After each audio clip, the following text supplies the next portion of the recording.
Merci Monsieur le Président, Mesdames, Messieurs, merci de m'accueillir. Bon, vous avez eu raison de le dire en introduction, moi j'ai toujours été un passionné d'exhaustivité, c'est pour ça que j'ai toujours aimé Internet, j'ai toujours aimé qu'on aille dans la profondeur des sujets, j'ai toujours aimé l'expertise, j'ai toujours aimé que des gens qui sont dans l'intimité des sujets en témoignent et puissent aller loin dans le sujet. Et la presse spécialisée a toujours été à mes côtés depuis longtemps. Vous avez parlé de la presse scientifique, j'ai même une passion personnelle pour la presse scientifique et des collections de presse scientifique à la maison, si vous voulez savoir.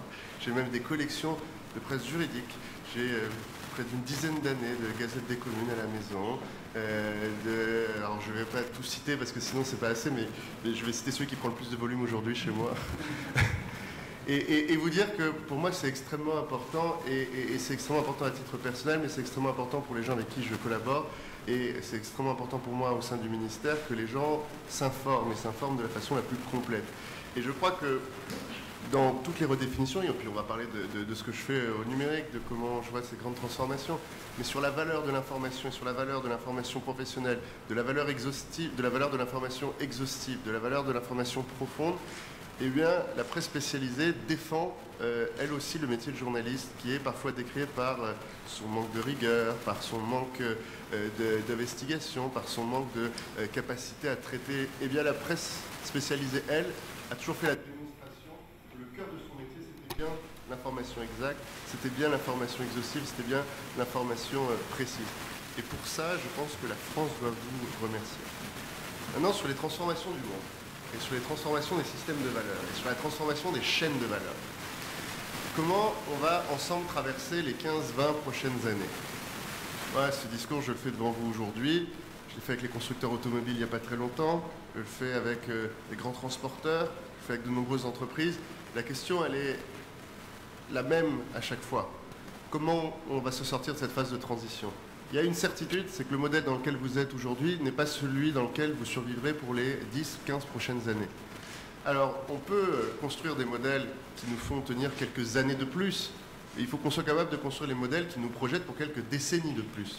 Et c'est de ces modèles d'avenir qu'il faut qu'on soit capable de parler.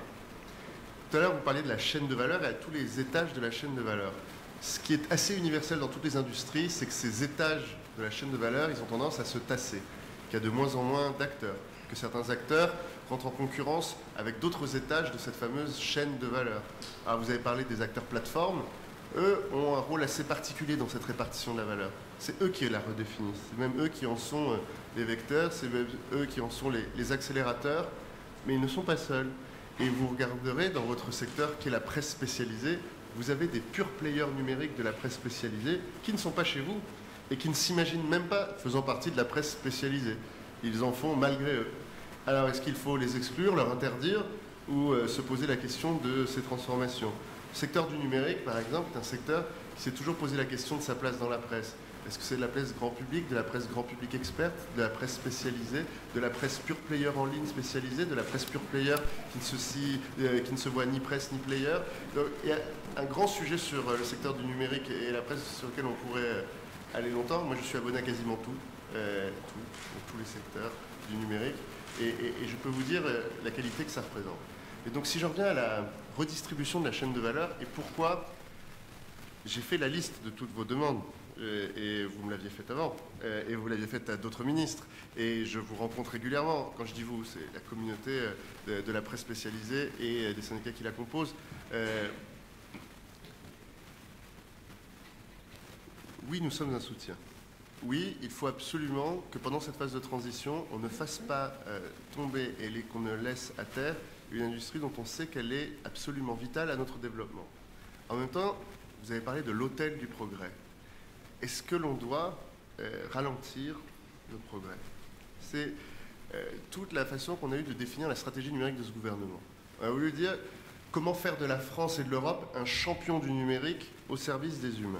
Champion du numérique, c'est le pilier qui nous amène à nous dire qu'on ne doit faire aucune concession face à l'exigence d'hyper-innovation, qu'on doit avoir les startups les plus innovantes, qu'on doit créer le contexte réglementaire qui leur permet le plus de se développer, qu'on doit avoir les financements qui doivent nous permettre à toutes ces entreprises de disrupter, de changer les modèles, de parfois écraser certains anciens modèles, mais d'aller toujours plus vite parce qu'on a cette vocation en France et en Europe à être les meilleurs au monde sur de nombreux domaines et dans de nombreuses industries. Donc, moi, il y a un grand champ de mon travail qui consiste à aider à accélérer la vie de ces hyper-entrepreneurs, la vie de ces futurs licornes. Comment on fait de nos startups les champions de demain et comment d'autres pays, d'autres industries partout dans le monde regardent la France en disant « c'est vous qui transformez ». Ça, c'est une nécessité absolue. Mais la question, c'est ce progrès, on le met au service de quoi? Ce progrès, on le met au service de qui? Et là-dessus, vous verrez que différents continents ont apporté différentes réponses. Vous avez un continent qui dit que ce progrès, cette innovation, elle ne va qu'au soutien du profit. Vous avez un autre continent qui dit ce progrès, il ne va qu'au soutien du contrôle des populations ou des frontières. Et puis vous avez un autre continent qui est le continent européen où l'on se dit que cette transformation, ce progrès, il doit se faire au service des humains. Et au service des humains, c'est avoir en permanence la conscience de l'impact. Mais cette conscience de l'impact, elle ne doit pas nous paralyser dans la transformation. Et c'est pour ça que tous nos débats, et les débats européens actuels, ils n'opposent pas des innovateurs fous à des réactionnaires résistants qui voudraient absolument protéger contre le progrès leur industrie en pleine transformation. Non, c'est la discussion des rythmes. Et la responsabilité d'un gouvernement, c'est la gestion du temps. Et la grande question, c'est... Vous avez parlé des petites annonces. Vous savez que c'est un sujet qui, pour tous ceux qui... alors dans cette salle, je veux dire, pour ceux qui sont dans ce domaine depuis longtemps, c'est le cas. C'est un sujet très intéressant. Regardez comment elles sont perçues, ces annonces légales, de la part des... je parlais des annonces légales, pas des petites annonces. Les petites annonces, vous l'aurez remarqué, la transformation a eu lieu, la valeur a disparu, mais elle a fait naître un géant qui, aujourd'hui, deux géants peut-être, qui capturent 100% de la valeur. Je parlais bien des annonces légales. Regardez comment elle est perçue par les entrepreneurs. Regardez les sondages qui ont été faits pendant la loi Pacte. Vous avez parlé de la raison pour laquelle elles ont été créées, ces annonces légales. Elles ont été créées et elles ont été liées à la presse pendant très longtemps parce qu'elles étaient le meilleur moyen à l'époque de transmettre et de valoriser cette information et de s'assurer que tout le monde savait. Pour l'entrepreneur, c'est perçu comme une dîme, c'est perçu comme une sanction, c'est perçu comme un ralentisseur de la démarche de création d'entreprise. Par tous nos pays partenaires, c'est perçu comme une anomalie absolue du processus de création d'entreprise.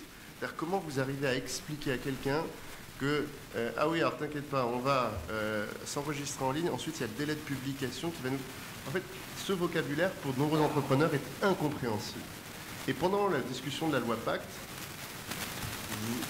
dès que je dis ça, vous voulez brouiller ma parole pour m'empêcher... Et pendant la loi Pacte, je vous assure que des propositions avaient été faites par certains contributeurs qui allaient bien plus loin. Et que tout l'art de gouverner, c'est celui de permettre l'équilibre et de s'assurer de la durabilité de nos industries et de leur transformation. Maintenant, je vais prendre un autre exemple sur lequel je travaille aujourd'hui.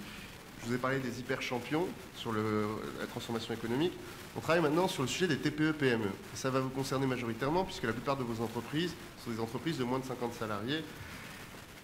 Sur les TPE-PME, il se trouve qu'on est extrêmement mauvais. On est 16e au niveau européen sur la transformation numérique des TPE-PME. 16e pour la France, ce n'est pas un très beau rang. Et depuis 2 ans que je travaille sur le sujet, le diagnostic que nous faisons, c'est un trouble chez l'entrepreneur dans l'idée de savoir par quoi on doit commencer face aux injonctions technologiques qu'il subit chaque jour. Comment, face à toutes les injonctions que je reçois de faire du cloud et de la blockchain et d'être multilingue avec un dispositif, avec une UX formidable, je comprends par quoi commencer et comment je me dis que j'ai peut-être les moyens de quand même avancer. Le plan pour les TPE-PME qu'on annoncera d'ici quelques jours maintenant, la semaine prochaine si je ne me trompe pas, ou la semaine suivante, il est un plan extrêmement pragmatique sur la façon que pourront avoir les TPE-PME de faire un premier pas numérique. Vous savez que les TPE-PME, elles représentent 50% des emplois en France. Et elles représentent 80% des emplois en dehors lesquels on arrive encore à travailler en France, quel que soit son territoire, c'est parce qu'on a des TPE-PME partout sur le territoire. Et bien à cause de la transformation numérique et de la transformation de la chaîne de valeur, de nombreuses entreprises, notamment par exemple dans le bâtiment, voient disparaître leurs clients qui, ne passant plus en direct par elles, passent par des plateformes d'intermédiation. Elles n'étant pas numérisées, elles n'accèdent plus à leurs propres clients. Vous voyez que dans l'espace physique de nos TPE-PME, on reproduit les mêmes schémas que nous avons eus sur l'espace virtuel avec la musique, aujourd'hui encore plus loin avec la presse. Et là, on va le retrouver avec les services faits aux entreprises, on l'a eu avec le service aux particuliers, et on va l'avoir avec toutes les industries. L'enjeu, c'est de savoir, est-ce qu'on fait une injonction à toutes les entreprises? Et c'est tout l'enjeu de la transformation dont je vous parlais tout à l'heure. Est-ce qu'on accepte l'idée qu'elles vont disparaître, que vous allez disparaître? Ou est-ce qu'on se dit qu'on peut encore jouer une carte, mais que toutes ne vont pas survivre, mais qu'il faudra, pour que certaines survivent, que toutes aient pu tenter de se transformer? Ou alors, est-ce qu'on doit garantir un statu quo et essayer de ne pas avancer? Je vais vous donner un exemple. On est en train de reconstruire le Conseil national de l'industrie. Comment étaient structurées les industries jusqu'à aujourd'hui? On réunissait les acteurs de toute la chaîne de valeur et entre eux, on s'assurait que pour les 10 ans à venir, personne n'essaye de déborder de son champ de la chaîne de valeur. Que surtout tu restes un fournisseur de deuxième niveau, que surtout tu restes un fournisseur de premier niveau.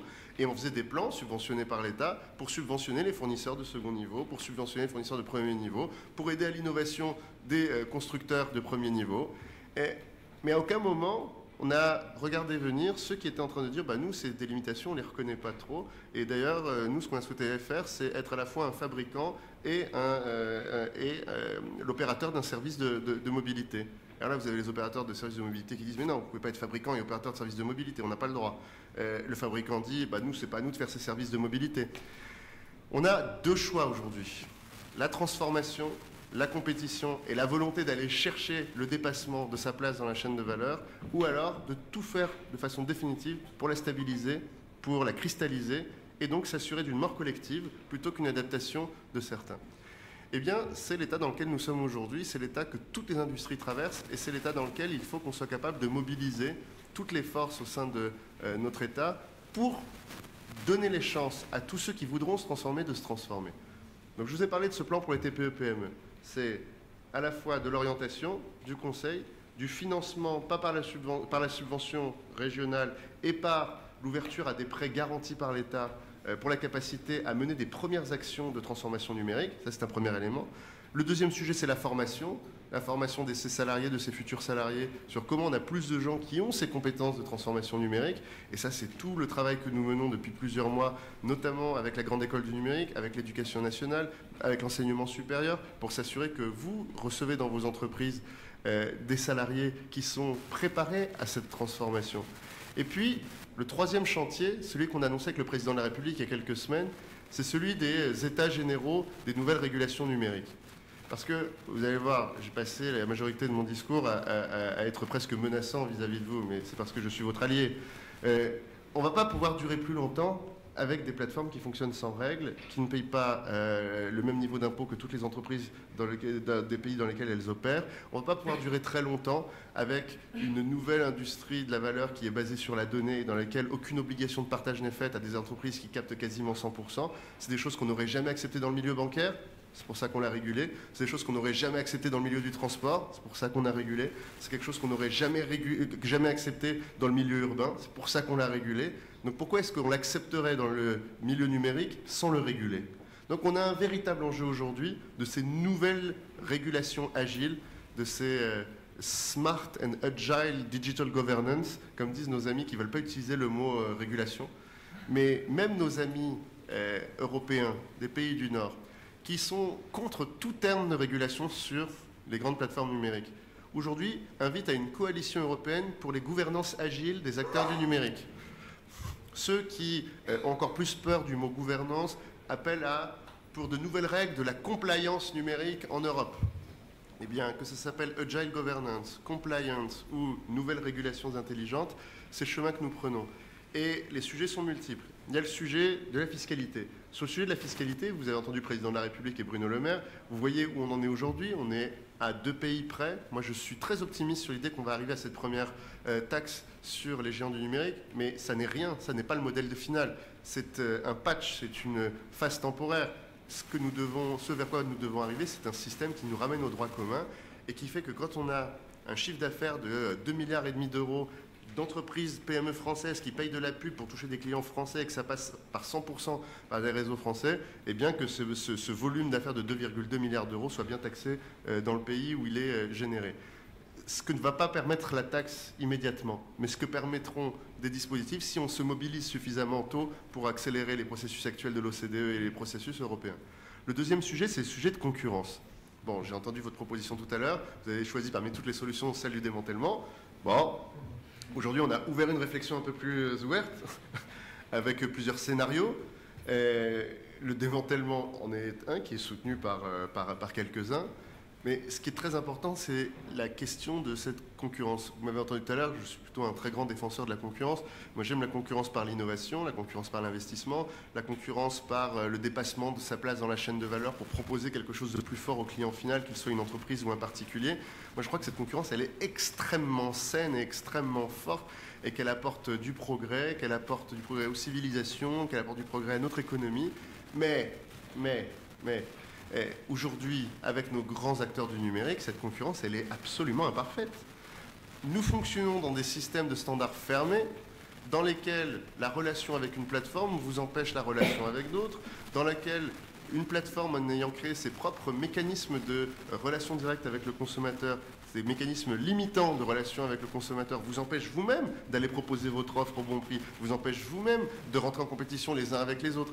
Ça est quelque chose qui ne peut pas être acceptable. Mais il faut qu'on aille dans la dentelle. C'est pour ça qu'on lance ces états généraux.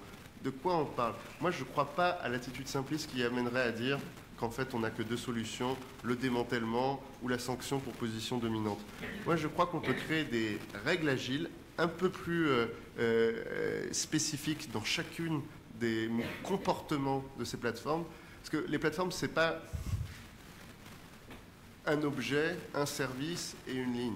Et c'est ça qui le rend encore plus complexe, c'est que c'est près, alors on a essayé de comptabiliser avec mes services récemment, c'est près de 150 à 200 services. 150 à 200 services dans lesquels des règles nouvelles s'imposent du fait de leur capacité à être en lien direct avec les consommateurs. Mais que pour chacun, eh bien, il faudra trouver des éléments différents de relation. Prenons exemple sur les réseaux sociaux. Aujourd'hui, on est tous allés vers le même réseau social parce qu'il était le plus simple, parce qu'il était là et qu'il fournissait à la fois une identité en ligne, donc c'était pratique, les gens pouvaient vous retrouver, ça faisait votre espace. Il vous fait votre annuaire d'amis, donc c'était pratique, comme ça je n'ai pas besoin d'avoir un autre annuaire à côté, je pouvais leur écrire. Et puis il faisait aussi relation avec les marques, et puis il me faisait aussi service de messagerie, et puis il me fait... Mais dans le monde d'avant, on faisait quoi? On avait plusieurs prestataires pour chacun de ces services, même en ligne. Mais demain, qu'est-ce qui pourrait être un schéma différent? Eh bien, imaginez que chacune de ces briques soit dans un format standard. Imaginez que chacune de ces briques soit donc dans un format compatible les uns avec les autres. Eh bien, on pourra décider d'avoir un service qui me fait mon annuaire de contact, que quand je veux chatter, eh bien, j'ai mon application de chat, mais je n'ai pas besoin de réinscrire tout le monde, elle utilise mon annuaire de contact, que quand j'ai envie d'avoir un résumé de tout ce que les gens ont posté, j'utilise une autre interface. Ce qui est intéressant, c'est la façon par laquelle, du fait de la simplicité de ce qui nous était offert gratuitement, nous avons nous-mêmes renoncé au choix et nous avons nous-mêmes renoncé ici à avancer. Qui dans cette salle a fermé son compte Facebook? Vous êtes 3, 4. Moi, j'ai désinstallé l'application sans fermer le compte, mais qu'il y a un autre problème, c'est que j'en avais marre des sursollicitations de Facebook. L'application Facebook sur mobile est pensée de telle manière que vous la regardiez extrêmement régulièrement. Quand vous ne l'avez plus, c'est très agréable, je vous invite à le faire, vous récupérez quelques heures par jour. Mais quand vous le souhaitez, vous retrouvez les messages de vos amis et vous y retournez. Donc, premier chapitre économique sur fiscalité, sur concurrence et comment on rentre dans les détails de cette concurrence. Mais on va avoir un sujet sur le droit de la protection du consommateur à l'ère du numérique. Aujourd'hui, regardez ce qui se passe avec les importations massives d'objets chinois à moins de 10 euros. Nos douaniers ne savent pas contrôler ça. Ils ne savent pas contrôler des millions de colis à très faible valeur qui nous arrivent de Chine. Aujourd'hui, vous avez des services en ligne de e-commerce qui ne respectent quasiment aucune règle de protection du consommateur, aucune règle d'information, et qui vendent massivement sur le territoire européen, qui font concurrence à toutes nos entreprises du e-commerce français qui, elles, payent leurs impôts, ont des objets qui sont tous homologués et qui s'obligent à faire des fiches d'information complètes. Si vous avez des ados chez vous, empêchez-les d'utiliser ces applications-là. Si vous en connaissez certaines, je ne vais pas les citer ou les désigner, mais demandez-leur, ils vous donneront le nom, ça commence par W. Et c'est terrifiant, cette application. la moitié des fiches de produits est dans un franglais mal traduit. À chaque fois que vous recevez le produit, tapez dans Facebook, pardon, tapez dans Twitter ou dans Google Images le nom de cette entreprise et le mot arnaque à côté, et vous allez voir le nombre de gens qui ont cru recevoir un tableau à la maison, qui ont reçu une miniature et qui en fait était désigné comme un objet miniature. Mais ce que j'essaie de vous dire, c'est qu'on ne va pas durer très longtemps sans régulation. Et donc c'est ça le chemin qu'on prend. Et c'est ça le chemin nécessaire. Sur le champ social, on fait des patchs tous les ans ou tous les 2 ans, depuis 10 ans, sur le statut de l'auto-entrepreneur, sur l'économie collaborative et sur la fiscalité du travail. Eh bien, il est important maintenant qu'on se donne une trajectoire sur les 4 prochaines années, sur les 5 prochaines années, pour qu'on crée le début d'un consensus sur le chemin qu'on va prendre. Parce qu'on ne va pas pouvoir durer très longtemps avec des gens qui ont une pratique personnelle où ils vont consacrer quelques heures de leur vie par semaine à faire de l'économie collaborative, toucher quelques dizaines d'euros, quelques centaines d'euros pour certains qui vont y consacrer beaucoup de temps, vont passer pour d'autres du temps en tant qu'auto-entrepreneur avec une véritable activité, et puis sur le reste du temps en étant en statut salarié. Essayez de voir vos cotisations sociales quand vous êtes un peu de ces 3 à la fois. Donc là, il y a des discussions au Sénat aujourd'hui pour créer un premier seuil de défiscalisation sur l'économie collaborative pour quelques milliers d'euros. On ne s'est jamais mis d'accord sur un chiffre. Regardez la simplification qu'on a apportée sur l'auto-entrepreneur. Elle est plus simple, mais pourtant aujourd'hui, qu'est-ce que vous serez capable de conseiller à quelqu'un? Fais auto-entrepreneur, fais du collaboratif sans déclarer, je te fais un contrat en CDD. Il faut qu'on arrive à une trajectoire sociale où on protège les personnes. Là, dans la dernière loi, la dernière loi de Mme Pénicaud, on crée un nouveau pacte d'engagement vis-à-vis des plateformes pour apporter plus de protection sociale sur les livreurs de type Uber et de type livreur à vélo. Bon, ça, c'est pas une solution pour les prochaines décennies. C'est une solution parce que là, d'urgence, on avait des chauffeurs à vélo qui avaient des accidents, qui se retrouvaient au chômage du jour au lendemain, sans aucune indemnisation, sans aucune protection. Donc on a dit, là, il y a urgence. Mais vous voyez bien que le chemin qu'on a à parcourir, il est bien plus important. Donc avec France Stratégie, on a réuni tous les syndicats français, on a réuni une grande partie des entrepreneurs, on a discuté ensemble. Moi, l'objectif, c'est pas de trouver une solution l'année prochaine. On avance trop vite et le retard est trop important. Je pense qu'on aura besoin de 2 ans pour aller vers le bon chemin. Mais là encore, il faut avoir tous envie de transformer. Il faut tous accepter cette transformation et elle sera nécessaire. Et enfin, le dernier champ, c'est le champ sociétal. Vous avez parlé des fake news tout à l'heure. On a tout un champ aujourd'hui sur les modifications de la société, les transformations de la société liées à ces plateformes, qui vont du contrôle des contenus en ligne. Les contenus de violence, les contenus de haine, les contenus discriminants, le harcèlement, les contenus terroristes, les contenus qui enfreignent la réglementation sur le droit d'auteur. Vous voyez les discussions qui ont lieu en ce moment au niveau européen sur les outils et les méthodes qui permettraient de mieux contrôler. Bon, là aussi, on fait des patchs. Un patch, c'est une réglementation qui est là pour 1 an ou 2. Et puis, il faut aussi qu'on dessine pour les 10, les 20, les 30 prochaines années. Moi, je crois, puisque c'est un moment où on peut se dire les choses, je crois qu'on est en train de négocier beaucoup de patchs en ce moment. Qu'on passe 1 an à négocier quelque chose qui sera utile pour 1 an. Et donc, du 1 pour 1, c'est pas un très beau ratio pour de la loi. Et encore moins pour de la réglementation européenne. Il faut qu'on soit capable de définir ce qui doit être notre regard pour les années à venir. Sur le droit d'auteur, vous voyez bien que le grand sujet, c'est sa protection. Et je n'ai pas l'impression qu'on ait encore tous les outils réunis au niveau européen et toute la conviction réunie de chacun des acteurs sur la mobilisation générale nécessaire. C'est pour ça que les propositions techniques qui sont faites aujourd'hui sur le contrôle de la mise en ligne des contenus, moi je trouve qu'elles vont trop loin. Moi je trouve que ce n'est pas souhaitable au niveau technologique. Mais est-ce qu'on a un autre choix aujourd'hui ? Est-ce qu'il y a quelque chose d'autre qui nous a été proposé par ces grands opérateurs ? Est-ce que tous réunis avec toutes nos intelligences collectives, on a trouvé mieux ? Eh bien non. Et donc c'est pour ça que c'est très nécessaire aujourd'hui. Parce que sinon notre industrie créative, eh bien elle meurt.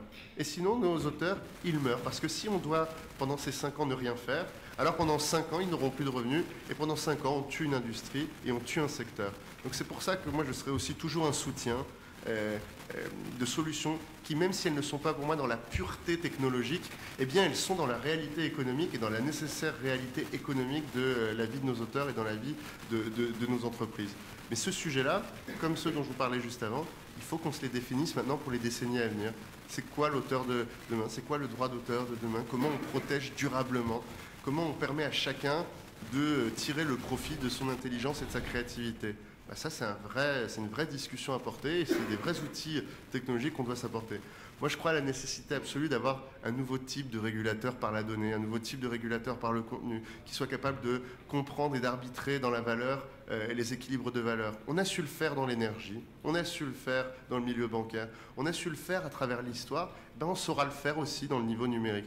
On est sorti de l'âge de naïveté numérique, on rentre dans l'âge de maturité, et la maturité, ça va avec plus de règles et en même temps plus de liberté. Donc c'est une invitation que je vous fais pour les années et les mois à venir à toujours continuer à vous protéger, à vous défendre, c'est le rôle d'ailleurs de votre organisation, mais à aussi consacrer une partie de votre temps à définir avec nous ce que seront les 10, 20, 30 prochaines années.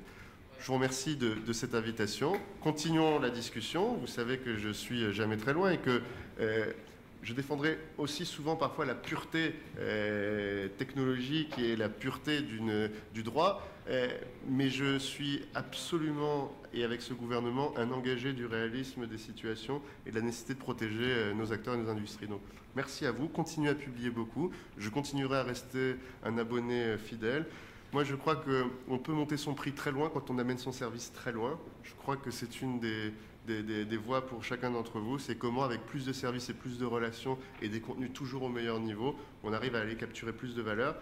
Et à la fin, les entreprises et les gens sont prêts à la payer, cette valeur, quand elle est vraiment ressentie. Donc merci pour toute la valeur que vous apportez. Merci.